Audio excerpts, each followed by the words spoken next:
नमस्कार साथियों, भरपूर स्वागत है आपका। मैं हूं एके सिंह। आज का जो मुद्दा है वो है आयोग ने जारी नॉर्मलाइजेशन का फ़ॉर्मूला किया है। आपने देखा होगा कि यूपीपीएससी नॉर्मलाइजेशन फ़ॉर्मूला जारी कर चुका है और उसी आयोग ने अभी एग्ज़ाम का डेट भी डिक्लेयर किया है, यूपीपीसीएस का प्रीलिम्स का 7 और 8 दिसंबर। और सेम उसी तरह से आरओ एआरओ का एग्ज़ाम डेट 22 और 23 दिसंबर जारी किया गया है। तो ये इसी एग्ज़ाम के बारे में और इसी फ़ॉर्मूला को समझने की आज कोशिश करेंगे। उम्मीद है कि आप सब लोग इसे समझने में थोड़ी मदद मिलेगी। और आगे की प्रक्रिया हम शुरू करते हैं उससे पहले एक छोटा-सा आपसे रिक्वेस्ट है कि एक तो पूरा वीडियो सुनें और इसमें जो-जो आपको लगता है कि और इन्फॉर्मेशन मुझे शामिल करनी चाहिए थी, तो वो मुझे कमेंट बॉक्स में बता दें, जिससे कि इन केस मैं आगे कभी और इस तरह की वीडियोस लेके आता हूँ और बनाता हूँ, काम करता हूँ, तो उसमें ये सारी चीज़ों में मुझे मदद मिल सकेगी। तो आज का हम टॉपिक डिस्कस करते हैं और इस पे करते हैं कि यूपीपीएससी जो नॉर्मलाइजेशन फार्मूला है, वो किस तरह से बनाया गया है। आप सभी को मालूम होगा कि उत्तर प्रदेश लोक सेवा आयोग ने पीसीएस प्रारंभिक परीक्षा और समीक्षा अधिकारी, सहायक समीक्षा अधिकारी प्रारंभिक परीक्षा की तिथियों की घोषणा कर दी है। अब वो तिथि क्या-क्या है? वो तिथि है पीसीएस की प्रारंभिक परीक्षा के लिए 7 और 8 दिसंबर, और ये 41 जिलों में आयोजित होगी ये परीक्षा। और परीक्षा जो है 2 सत्र में आयोजित कराई जाएगी। 2 सत्र में, जिसमें पहले सत्र की परीक्षा 9:30 बजे से 11:30 बजे तक और दूसरे सत्र की परीक्षा दोपहर 2:30 बजे से शुरू होगी। इसमें पहला जो पेपर होगा वो जीएस 1 का होगा और दूसरा जो पेपर होता है वो सीसैट का होता है। उसी तरह से आरओ एआरओ प्रारंभिक परीक्षा का आयोजन 22 और 23 दिसंबर को किया जाएगा। दोनों दिनों को मिलाकर परीक्षा का आयोजन कुल 3 पालियों में किया जाएगा। तीसरी पाली की परीक्षा का आयोजन 23 दिसंबर को किया जाएगा। यहाँ मैं आपको एक और इन्फॉर्मेशन देना चाहता हूँ कि कुछ टाइम पहले यूपीपीएससी आयोग ने एक और नोटिफिकेशन निकाला था आरओ एआरओ के लिए कि ये जो परीक्षा है, पहले 2 पेपर हुआ करते थे। एक जीएस का और एक हिंदी के लिए होता था। तो अभी जो है जीएस और हिंदी को दोनों को मिला के एक ही पेपर बना दिया है 3 घंटे का। तो इस तरह से ये 3 पालियों में पेपर होगा। तो 22 दिसंबर को प्रथम पाली में सुबह 9 से 12 बजे तक और द्वितीय पाली दोपहर 2:30 बजे से 5:30 बजे तक, तथा 23 दिसंबर को तृतीय पाली की परीक्षा 9 से 12 बजे तक होगी। तो ये परीक्षा का पैटर्न है जो कराने जा रहा है आयोग।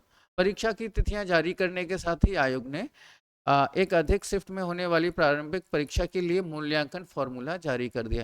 यानी कि मान लीजिए कि आपका पेपर 7-6 को हुआ, 6 दिसंबर, फिर 7 दिसंबर, 8 दिसंबर, इस तरह से मान लीजिए अलग-अलग पालियों में हो रहा है। 2 पालियों में होगा हालाँकि। तो उनमें नॉर्मलाइजेशन किस तरह से लेके आना है, या आयोग के पास ऐसा क्या फॉर्मूला है जो नॉर्मलाइज करेगा, वो सारी चीज़ें आयोग ने अपने नोटिफिकेशन के माध्यम से बताया है। आयोग ने कहा है कि विशेषज्ञों की सहमति के अदालती आदेशों का गहन अध्ययन कर उपरोक्त फॉर्मूला की सिफारिश की थी। अब ये फॉर्मूला क्या था? ये फॉर्मूला देखो, ये है सामने, आप देखेंगे जिसमें number of candidate in shift, तो having row, number of candidate in shift मतलब मान लीजिए कि जे है। उसी तरह से ये मैं आपको थोड़ा सा बता देता हूँ यहाँ पे लिख के, तो थोड़ी मदद मिल जाएगी। जैसे ये पी आई एंड जे, यह 2 तरह से हम ये डिस्कशन करेंगे। तो number of candidates in shift, जो शिफ्ट में है वो है जे, ठीक है, इस तरह से ले लीजिए। और उसके बाद हैविंग रो स्कोर्स लेस देन और इक्वल टू एक्स आई जे, ये इस तरह से बनाया एक्स आई, और इसको यहाँ नंबर ऑफ एन जे का मतलब है total number of candidates appearing in shift, कितने लोगों ने उस शिफ्ट में एग्जाम दिया, तो ये एन जे है। अब इसको मल्टीप्लाई किया है इन्होंने रेट से, कुछ इस तरह का फॉर्मूला दिया है। चलो इसको अभी हम पूरा डिटेल में समझते हैं, तो आपको उम्मीद है समझ में आएगा। इस फॉर्मूला के अनुसार किसी उम्मीदवार का प्रतिशत स्कोर जानने के लिए उसके द्वारा हासिल किए अंकों के बराबर या उससे कम अंक हासिल करने वाले सभी उम्मीदवारों की संख्या और उस शिफ्ट में उपस्थित कुल उम्मीदवारों की कुल संख्या के भागफल को 100 से गुणा करना है, जैसा कि हमने देखा। अब कैसे करना है गुणा? मैं आपको बताता हूँ। बेहतर समझने के लिए मान लीजिए कि जे शिफ्ट के किसी उम्मीदवार ने एक्स अंक हासिल किए, इस शिफ्ट में कुल एन उम्मीदवार ने परीक्षा दी, तब उस उम्मीदवार का प्रतिशत स्कोर जानने के लिए पहले एक्स के बराबर या इससे कम अंक हासिल करने वाले उम्मीदवार की कुल संख्या को एन यानी कि उस शिफ्ट में उपस्थित कुल उम्मीदवारों की संख्या से भाग देना होगा। अब भागफल में 100 से गुणा करने पर उम्मीदवार का प्रतिशत स्कोर प्राप्त हो जाएगा। ये अंक आयोग ने कहा है कि उम्मीदवारों के प्रतिशत स्कोर दशमलव के बाद 6 अंकों तक हो सकते हैं। हालांकि ये जो नॉर्मलाइजेशन का अभी जो दौर आया है, इसके लिए जो आयोग ने ये जारी किया है कि भाई हम नॉर्मलाइजेशन करेंगे, तो ये नोटिफिकेशन के बीच में दिया। पहले एग्ज़ाम एक बार होने जा रहा था मार्च में, 17 मार्च को, उसके बाद ये पोस्टपोन्ड हो गया था और उसके बाद में फिर एक डेट आई थी 27 अक्टूबर, उसमें भी ये नहीं हुआ एग्ज़ाम, फिर पोस्टपोन्ड हो गया। अभी 6 और 7 दिसंबर आया है जो डेट है। अब इस 6 और 7 दिसंबर में ये लोग ये नॉर्मलाइजेशन लेके आए हैं, जो कि एथिकली तो रॉन्ग है, क्योंकि बीच में आपने पहले नोटिफिकेशन दे दिया, एग्ज़ाम भी 2 बार हो गया आपके हिसाब से, तो 17 मार्च को और 27 अक्टूबर को, लेकिन अब आप 6 दिसंबर और 7 दिसंबर में नॉर्मलाइजेशन लेके आते हैं, तो ये गलत है, एथिकली रॉन्ग है और हम इसका विरोध करते हैं। आपको मैं एक छोटी सी सूचना और देना चाहूँगा कि 11 नवंबर को आयोग के गेट नंबर 2 पे एक आंदोलन होने जा रहा है। तो 11 नवंबर को आपको 11 बजे गेट नंबर 2 पे आना है सभी को, जितने भी हमारे साथी हैं यूपीएससी एस्पिरेंट सभी आए और वहाँ अपना जो विरोध है वो प्रकट करें। ये नॉर्मलाइजेशन भविष्य के लिए और वैसे भी ठीक नहीं है। ये नॉर्मलाइजेशन किस परीक्षा में लागू होगा? ये परीक्षा 7 और 8 दिसंबर को होने वाली है, पीसीएस प्रीलिम्स की, तो प्रीलिम्स में ही होगा। आयोग ने बताया है कि 31 जिलों में उसके एग्ज़ाम सेंटर है।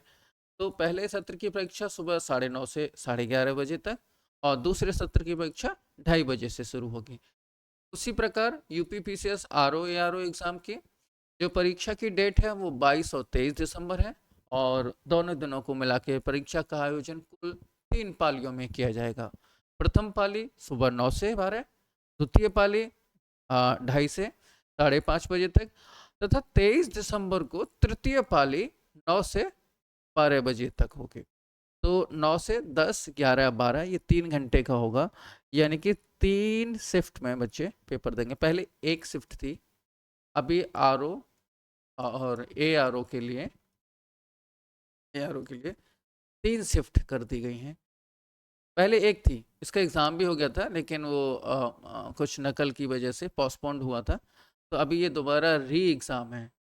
तो री एग्ज़ाम में इन्होंने बीच में ये नॉर्मलाइजेशन ला दिया है, तो ये भी एथिकली रॉन्ग है, हम इसका विरोध प्रकट करते हैं और मैं उम्मीद करता हूँ कि आप सब लोग आएंगे और उम्मीद है कि आपको ये जानकारी पसंद आई होगी और पसंद आई है तो लाइक करें, शेयर करें एंड थैंक यू। आपका सजेशन जरूर दें, सब्सक्राइब करना है करें, ना करें नहीं, कोई बात नहीं, ऐसा कुछ नहीं, जोर ज़बरदस्ती नहीं है, लेकिन आप अपना सजेशन मुझे बॉक्स में दे सकते हैं और मुझे क्या सुधार करना चाहिए जिससे कि मैं इस तरह से कुछ अच्छा लेके आ सकूं।